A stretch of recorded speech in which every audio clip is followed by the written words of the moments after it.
اقتصادی طور پر ہمارے دائرے کے اندر نہیں تھا، اس کے پاس کچھ زیادہ پیسے نہیں تھے، لیکن بہت خوشگوار آدمی تھا۔ اس نے ایک دن اس آدمی کا ہاتھ تھام کر کہا کہ بھلے تو نشہ کر، جتنا مرضی کر، مجھے اس پہ اعتراض نہیں ہے،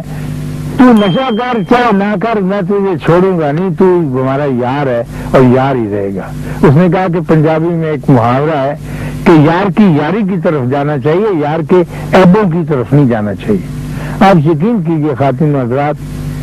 بغیر کسی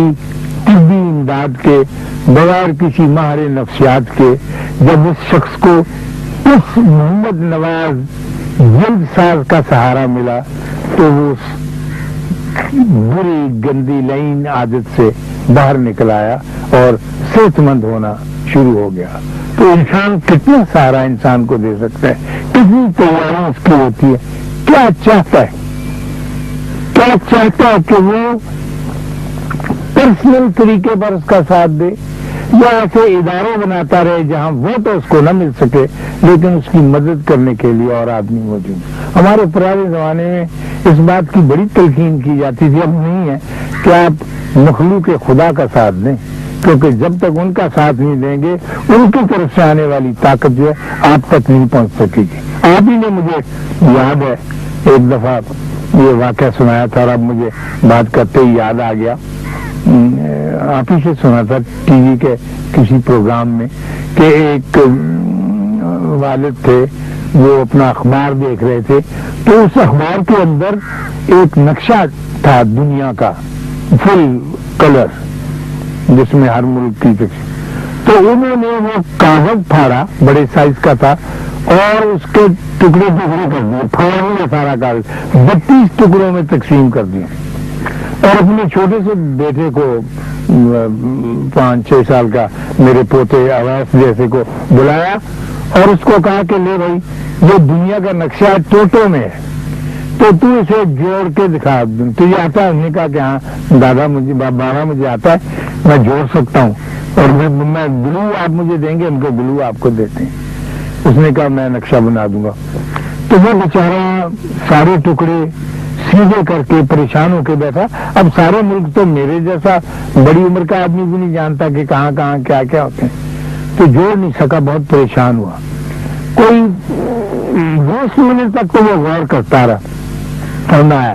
پھر اللہ نے اس کی مدد کی کیونکہ آرزو اس کی تھی۔ 3 منٹ کے اندر اس نے سارا نقشہ بالکل ٹھیک صحیح دنیا کا پورا رنگدار جیسا کہ اس رسالے میں موجود تھا صاف چپکا کے اپنے باپ کو دے دیا۔ وہ باپ بڑا حیران ہوا، پیٹ ٹھونکی، کہنے لگا مجھے راز بتا، اگر مجھے جوڑنا پڑتا تو میں نہیں جوڑ سکتا تھا۔ اس نے کہا بابا میں نے دنیا کا نقشہ نہیں جوڑا،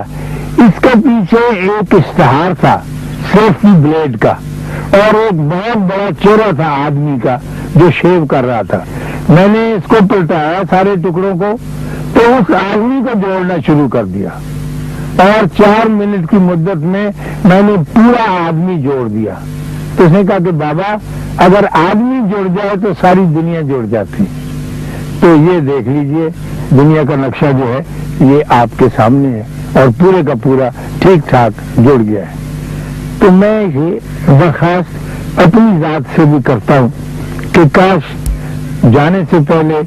کچھ ایسی صورت پیدا ہو کہ ارد گرد بسنے والے آدمی، ارد گرد رہنے والے انسان، اپنے عزیز و اقارب، ان کے علاوہ ان کے ساتھ بھی کوئی ایسا رشتہ محبت کا جگانگت کا پیدا ہو کہ وہ بالکل اچھے لگنے لگیں، اتنے اچھے جتنی اپنی ذات اچھی لگتی ہے، لیکن ایسے ہوتا نہیں ہے۔ ہم رفائی ادارے بنانے کو تیار ہیں، بہت اچھے سے بنائے ماشاءاللہ، اور بڑے قابل داد بنائے ہیں، ہر قسم کا سسٹم ایجاد کیا۔ آپ نے سنا ہوگا اکثر ہم سسٹم کی بات کرتے ہیں، انسان کی بات نہیں کرتے، تو سسٹم بڑے اچھے تیار ہوں گے۔ یہ میرے گورنمنٹ کالج کے پیچھے، لاہور کے گورنمنٹ کالج کے پیچھے ایک چندر محلہ ہے، تو وہاں سے میں اسٹیشنری کی چیزیں ملتی، وہاں کاپیاں لفافے یہ وہ میں کبھی خریدنے جاتا ہوں، تھوک کے واپس سستے مل جاتے ہیں۔ تو چند مہینے پہلے رمضان شریف سے پہلے میں وہاں گیا، تو ایک بوڑھا آدمی بیٹھا ہوا 80-85 سال کا، اور ساتھ اس کی بڑھیا تھی چولہے کے پاس، وہ بھی 80